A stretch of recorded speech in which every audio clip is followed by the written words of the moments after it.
नमस्कार, आप देख रहे हैं हरियाणा 1008 हमेशा सच के साथ। दोस्तों, हरियाणा 1008 पर आप समय समय पर सामाजिक मुद्दों से जुड़ी हुई जो खबरें आप देखते रहते हैं।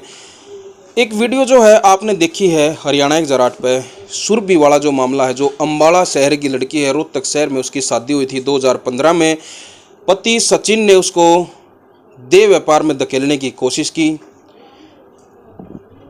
मामला से सारे से आप अवगत हैं। वो वीडियो अगर आपने देखी होगी, अगर नहीं देखी हो तो आप हरियाणा 1008 पर जाकर न सर्च करके वह वीडियो देख लेना। इस वीडियो के डिस्क्रिप्शन में भी उसका लिंक है, वो वीडियो आप देखना। उसके बाद जो है मामला आपने पूरा समझ में आ जाएगा।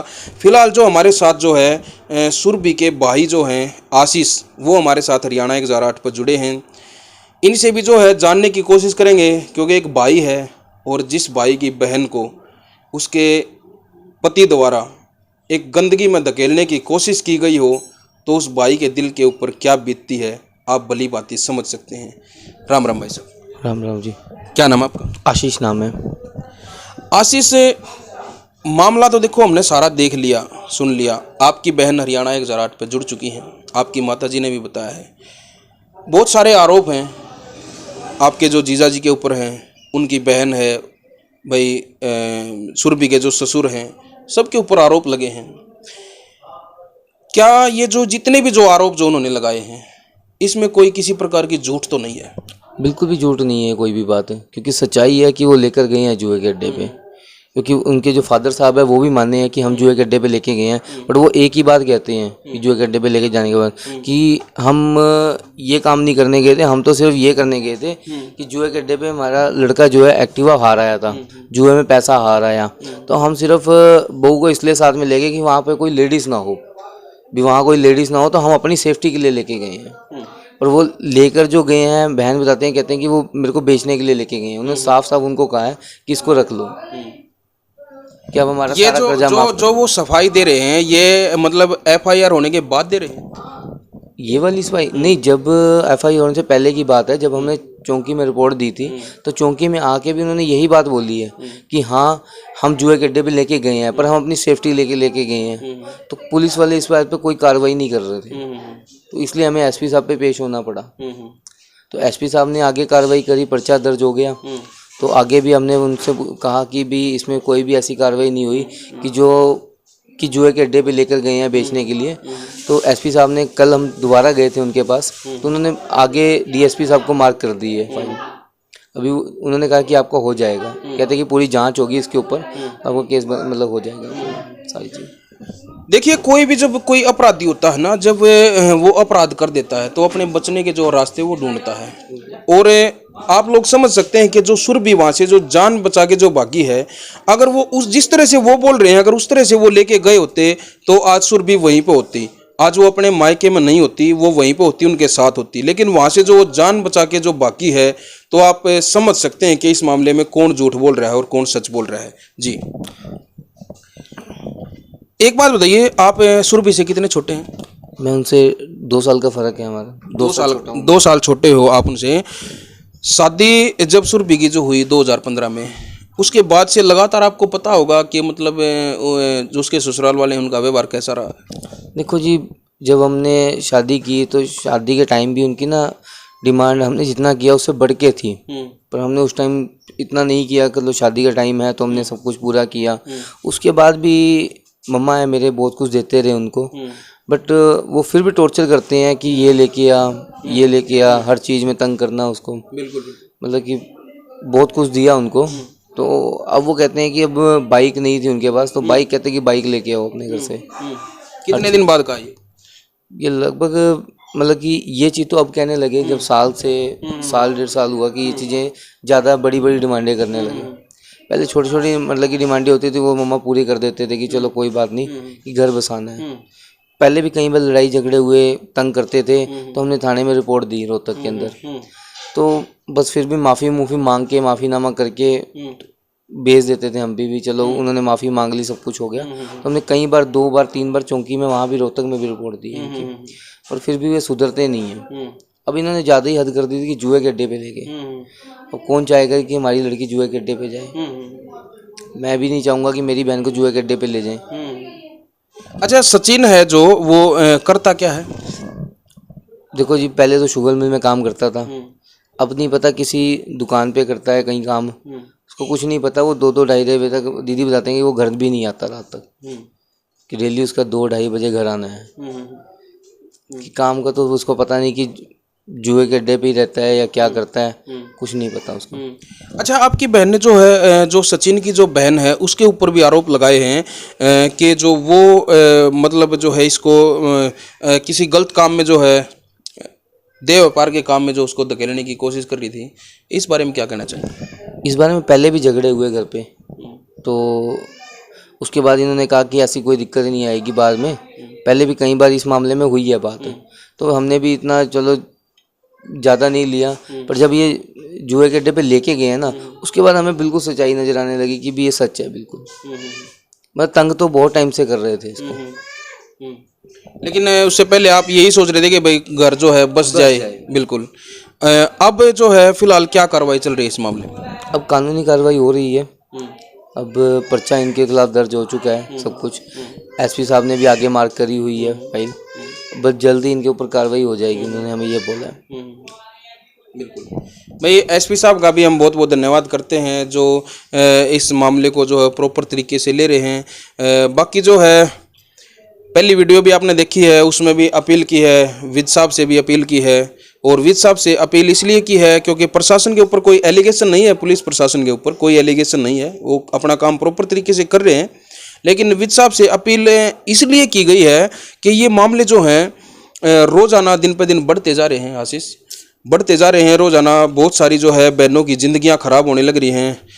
और विद साहब से इसलिए जो है हमने जो है अपील की है कि विद साहब थोड़ा सा इस मामले में अगर थोड़ा ध्यान दिया जाए, एक प्रॉपर तरीके से अगर छानबीन होकर जो भी इसमें दोषी पाया जाए जल्द से जल्द सलाखों के पीछे अगर भेजा जाए तो और भी लोगों को मतलब एक भय होगा।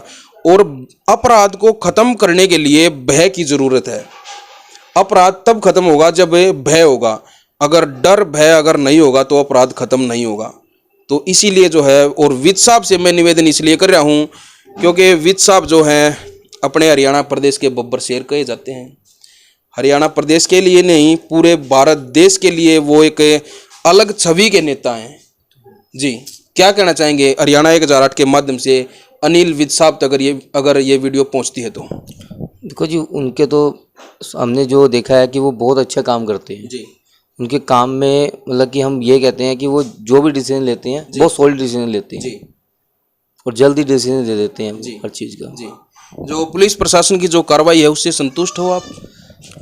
नहीं, एसपी साहब से तो पूरी कार्रवाई हुई हमारी, मतलब कि उन्होंने पूरा डिसीजन लिया हर चीज़ में। मतलब कि उन्होंने जल्द डिसीजन दिया। 2 बार हम गए। एसपी साहब कौन है यहाँ पे, क्या नाम है? एसपी साहब का नाम तो नहीं पता मुझे, जी। बट उन्होंने डिसीजन जल्दी लिया। जी, जी। 2 बार हम पेश हुए उनके सामने, दोनों बार उन्होंने डिसीजन आगे बढ़ाई फाइल को।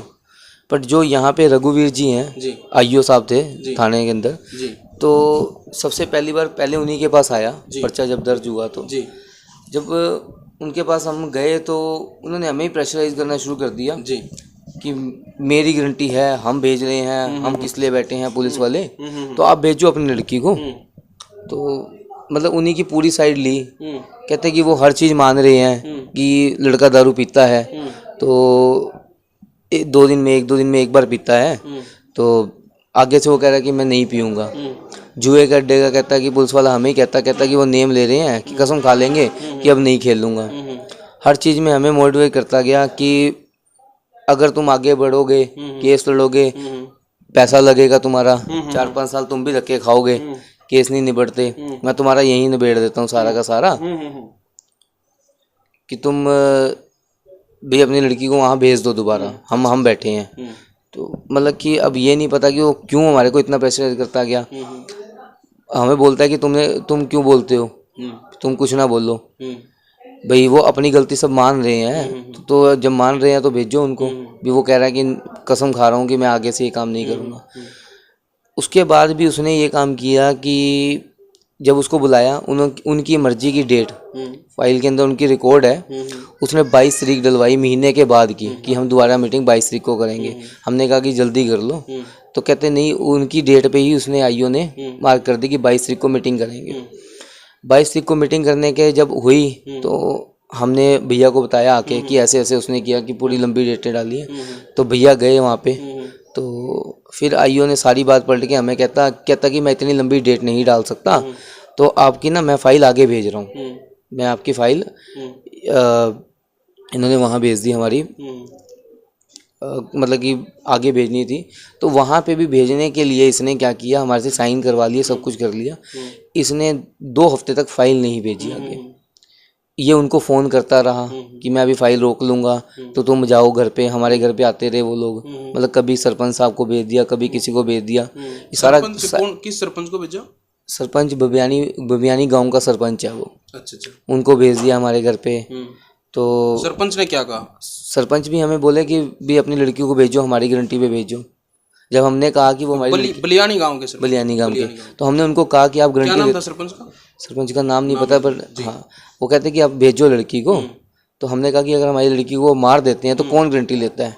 तो पीछे हट गए कि देखो जी नहीं, हमारी गारंटी है, हमारी गारंटी है। तो हमने कहा कि जब अगर वो मार देंगे तो हम किसको पकड़ेंगे? फिर उनमें से 3 बंदे आए थे हमारे, उनमें कोई भी नहीं बोला कि हम गारंटी लेते हैं। आईओ ने फाइल, जब आईओ ने भी फाइल नहीं आगे भेजी, जब हमने इनके जो सीनियर थे पुलिस वालों को, उनको जब कहा तो उन्होंने फाइल आगे भेज दी। उस दिन वो छुट्टी पे था जिस दिन वो फाइल आगे गई, मतलब वो फाइल भी आगे नहीं भेज रहा था।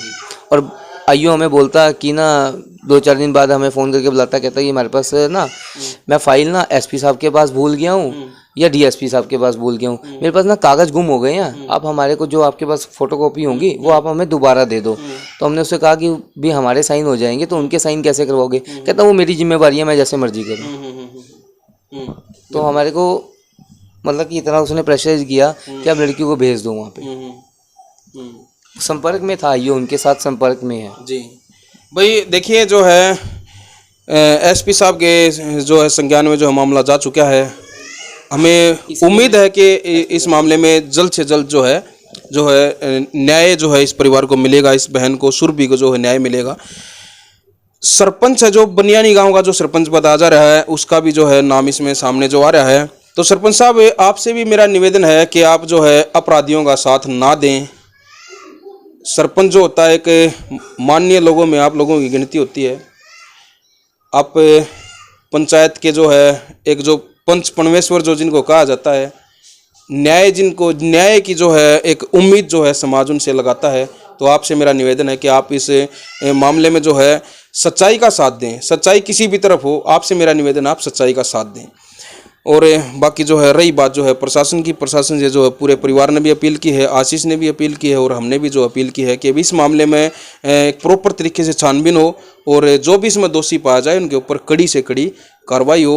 और इन्हीं बातों के साथ जो है एक बार मैं आशीष से भी चाहूँगा कि इस मामले में क्या कुछ कार्रवाई आप चाहते हैं, एक बार छोटे शब्दों में जो है मीडिया के सामने आप क्या कहना चाहेंगे, क्या इसमें कार्रवाई चाहते हैं? कानून जो कार्रवाई करेगा, हम तो कानूनी कार्रवाई जान जाते हैं कि हम सजा दिलवाना चाहते हैं कि इतना तंग किया मेरी बहन को, इतना टॉर्चर किया गया है, तो सजा तो उनको मिलनी चाहिए इस बारे में।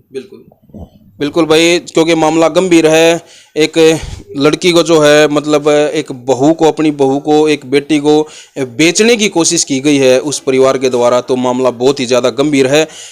इस मामले में और भी कोई बात अगर निकल कर सामने आती है, वो भी हम हरियाणा 1008 पर आपके सामने जरूर लेकर आएंगे। आप जुड़े रहिए हमारे साथ हैं। हरियाणा 1008 के लिए कैमरामैन अनिल कुमार के साथ मैं दिनेश कुमार। जय हिंद, जय हरियाणा।